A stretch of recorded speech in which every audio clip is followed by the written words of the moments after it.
ketika analis lagi menatap patung Bunda Maria yang ada di kamarnya, matanya itu tiba-tiba berubah jadi hitam. Assalamualaikum warahmatullahi wabarakatuh. Selamat datang di channel YouTubeku. Jangan lupa untuk like, comment, dan subscribe ya, supaya bisa dukung channel aku terbaru. Kali ini aku akan membawakan sebuah kisah horor. Kisah ini bercerita tentang sosok gadis yang selalu diganggu oleh makhluk-makhluk astral. Penasaran dengan kisah lengkapnya? Mari kita bahas bersama-sama. Jujur nih ya, aku pas lagi nyari referensi sumber-sumber tentang kisah ini, tiba-tiba laptopku tuh ngehang dan aku nyium bau melati gitu. Jadi aku merasa hawa-hawa horor. Oke, langsung aja kita masuk ke biografi dari Anneliese Michael. Anneliese Michael atau Anna Elizabeth Michael lahir pada tanggal 21 September 1952 di Leipzig, Bavaria, Jerman Barat. Anneliese tumbuh dan dibesarkan dalam lingkungan keluarga yang taat beribadah dalam menjalankan ritual keagamaan Gereja Katolik. Ia menjalani masa kecilnya dengan penuh canda dan tawa seperti anak-anak pada umumnya. Nah, pada tahun 1968, pada saat usianya 16 tahun, pada suatu hari ketika si Anneliese ini berada di sekolah, tiba-tiba ia mengalami kejang-kejang dan tidak sadarkan diri. Nah, karena takut terjadi hal-hal yang tidak diinginkan, akhirnya orang tua si Anneliese ini membawanya untuk periksa ke rumah sakit atau ke dokter setempat. Tapi anehnya cuy, dalam pemeriksaannya itu, si dokter itu mengatakan kalau Anneliese ini baik-baik aja, nggak ada apa-apa gitu. Nah, karena dari dokter mengatakan kalau Anneliese ini tidak apa-apa, akhirnya orang tuanya membawanya pulang. Tetapi pada tahun 1969, kejadian anak ini terulang kembali. Namun kali ini ia kerap kali mengalami histeris dan kejang-kejang yang luar biasa, terutama saat berdoa, sehingga dia itu tidak fokus dalam menjalankan ibadahnya. Karena setiap harinya udah mulai parah, akhirnya orang tua dari Anneliese ini membawanya kembali ke seorang dokter. Seorang dokter saraf di Würzburg mengatakan bahwa Anneliese mengalami gangguan kejiwaan dan epilepsi. Pada awalnya, ia didiagnosis mengalami penyakit epilepsi, yaitu penyakit akibat adanya gangguan sistem saraf pusat. Namun ternyata ia juga didiagnosis mengalami gangguan kejiwaan, sehingga membuatnya harus menjalani perawatan di rumah sakit jiwa hampir selama setahun. Akhirnya, Anneliese bisa kembali ke keluarganya, tetapi masih dalam pengawasan dokter. Ia pun mulai melanjutkan kegiatan pendidikannya yang sempat tertunda. Nah, pada tahun 1970, Anneliese lulus dengan mencapai gelar yang cukup baik. Namun, pada tahun 1973, Anneliese kembali menunjukkan gejala-gejala aneh, bahkan lebih buruk dari sebelum-sebelumnya. Nah, pada tahun ini atau tahun 1973, ketika Anneliese ini berusia 21 tahun, hal-hal misterius mulai muncul. Anneliese mulai mendengar ketukan-ketukan pintu di kamarnya ketika malam hari. Konon, ia juga sering mendengar bisikan-bisikan bahwa ia akan masuk ke neraka. Nah, saat itu Anneliese mengalami depresi berat dan berniat untuk bunuh diri. Ketika penyakitnya kambuh, ia sering merobek bajunya sendiri dan membenturkan kepalanya sendiri ke tembok. Ia juga menghancurkan aksesoris religius di rumahnya seperti patung-patung dan foto salib. Ia terkadang melakukan hal-hal yang di luar akal sehat, di mana hal-hal tersebut itu membingungkan keluarganya. Mulai dari menggonggong seperti hewan, memakan lalat dan laba-laba, meminum air kencingnya sendiri, bersikap kasar, dan bahkan sering melukai diri sendiri maupun anggota keluarga yang lain.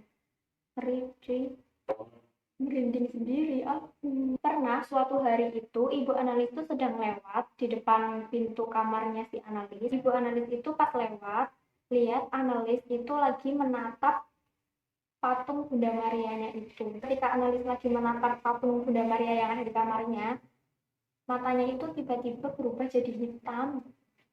Nah, tidak hanya itu, Ibu Anneliese itu juga pernah melihat Anneliese ini mengeluarkan cakar di kuku-kukunya. Selama bertahun-tahun, Anneliese menjalani perobatan, tetapi tidak membuahkan hasil yang maksimal. Pada tahun 1975, saat itu Anneliese berusia 23 tahun. Anneliese yang kerap kali menunjukkan perilaku aneh dan misterius, membuat kerabat dan keluarga yang memperhatikannya itu merasa kasihan. Akhirnya, menyarankan kepada keluarga analis untuk mengadakan ritual pengusiran setan atau ritual pengusiran roh yang biasa disebut dengan eksorsisme. Eksorsisme sendiri dilakukan oleh seseorang yang tidak sembarangan, tetapi memang harus dilakukan oleh seorang pendeta yang telah melakukan pelatihan khusus. Untuk bisa melakukan ritual eksorsisme, haruslah mendapatkan izin dari seorang uskup setempat dengan persyaratan dan ketentuan yang sesuai dengan kitab hukum Katolik. Karena ibu dari analis ini udah nggak kuat dan nggak tahan melihat kondisi anaknya yang seperti itu, akhirnya dia menyetujui saran dari kerabat-kerabatnya tersebut untuk melakukan eksorsisme tadi. Akhirnya ibu analis meminta tolong kepada seorang tokoh agama yang bernama Father Roderick. Nah, beliau mengatakan bahwa di dalam tubuh analis ini telah dirasuki oleh roh-roh jahat. Namun, Roderick menolak dan tidak mau melakukan eksorsisme terhadap analis. Lalu orang tuanya meminta tolong kepada dua orang pastor setempat, yaitu Arnold Rance dan Ernst Alf. Nah, atas izin dari Uskup Joseph Stangl, dua pastor tersebut melakukan ritual eksorsisme pada analis. Ritual tersebut dilakukan sebanyak 67 sesi dengan setiap sesinya itu 4 jam. Gila cuy, berarti ada 268 jam. Gila. Nah, pada tahun 1975, ritual pertama dilakukan. Pastor memperbolehkan keluarga dari analis untuk merekam ke dalam kaset sebagai tanda bukti dalam melakukan eksorsisme tadi. Saat proses dilakukannya eksorsisme, analis kerap kali menunjukkan perilaku-perilaku yang menakutkan. Kemudian pada tahun 1976, analis mengalami kondisi yang sangat memprihatinkan. Dia mengalami kerusakan pada beberapa bagian tubuhnya. Hal tersebut diperparah dengan kondisi fisiknya yang semakin melemah karena dia itu menolak semua makanan dan minuman yang diberikan oleh orang tuanya. Gimana nggak kurus cuy? Meskipun begitu, tetapi ritual pengusiran roh itu tetap berjalan yang dilakukan oleh Pastor Els dan Pendeta Els tadi. Saat proses ritual eksorsisme, analis kerap kali mengatakan berulang-ulang tentang kematiannya. Bahkan dalam beberapa kali kesempatan, ia itu kerap kali menunjukkan perilakunya yang berubah-ubah. Ketika ditanya oleh pastor tersebut siapa dia yang merasuki atau mengganggu si analis ini, dia itu berubah-ubah mulai dari Judas Iskariot, Kain, Hitler, Nero, Fisherman, dan yang paling kuat adalah Lucifer. Nah, kurang lebih suaranya kayak gini nih, dengerin ya.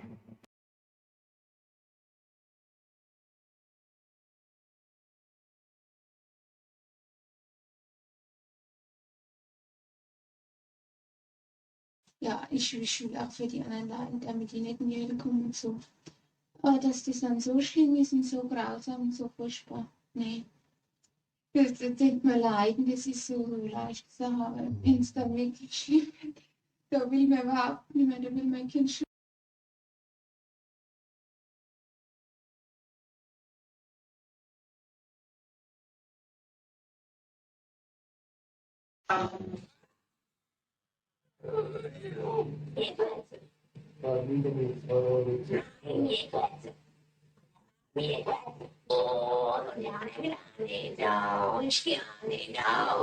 Sind wir schon drei?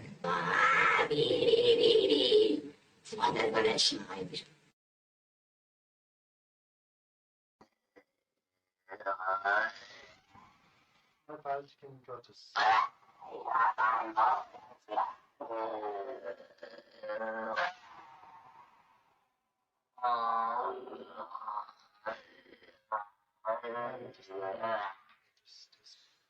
Namen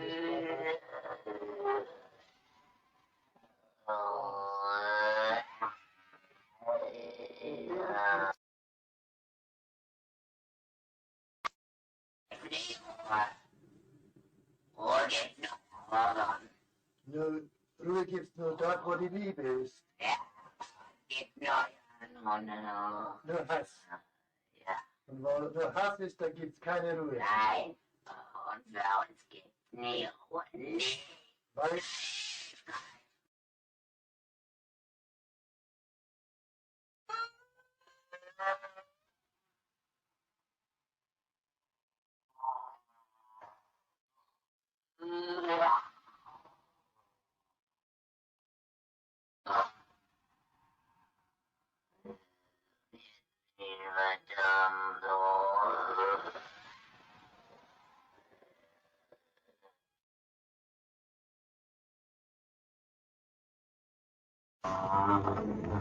Die mitten eigenen Seminaren ausgebildet, eine dürfen nicht auf die anderen Universitäten.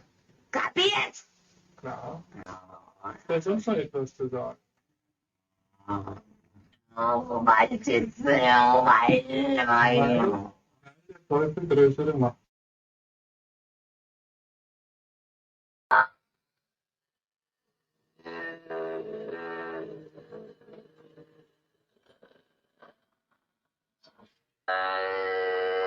Im Namen deines Millionen, im Namen Jesu, befehle ich dir auszufahren.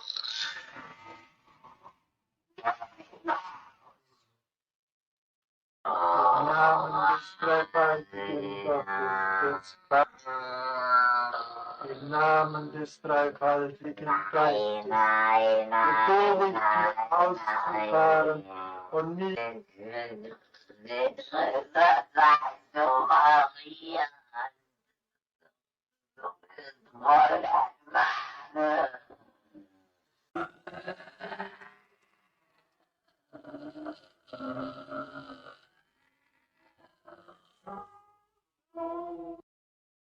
Setelah menjalani ritual pengusiran roh yang sangat menyakitkan selama hampir dari setahun tanpa melibatkan anggota medis, akhirnya Annelies menyerah dengan kondisi tubuhnya yang semakin parah dan membuat bobotnya itu sangat turun drastis. Annelies meninggal pada tanggal 1 Juli 1976.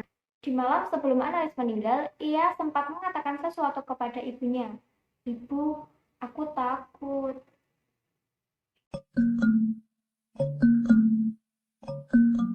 Setelah polisi melakukan penyelidikan atas kasus kematian gadis malang tersebut, polisi melakukan otopsi pada tubuh Annelies. Polisi menyimpulkan bahwa penyebab kematian dari Annelies adalah malnutrisi dan dehidrasi hebat yang dialaminya. Meninggal diketahui bahwa bobot dari Annelies hanya 31 kg. Pihak medis menyatakan bahwa Annelies mungkin bisa saja diselamatkan jika dilakukan langkah pencegahan seminggu sebelum dia menghembuskan nafas terakhirnya. Tuduhan pun mengarah kepada keluarga Annelies dan Ernst Alp yang dianggap lalai dan menyebabkan nyawa seseorang itu meninggal. Sidang perdana kasus tewasnya Annelies Michael dimulai pada 30 Maret 1978. Persidangan berlangsung sengit karena terjadi silang dua pendapat antara pihak yang mempercayai fenomena kerasukan dan pihak yang tidak mempercayai fenomena tersebut. Kedua orang tua, pastor dan pendeta dinyatakan bersalah atas kematian Annelies. Mereka pun harus menerima hukuman dari pengadilan atas perbuatannya selama 3 tahun dengan masa percobaan selama 6 bulan.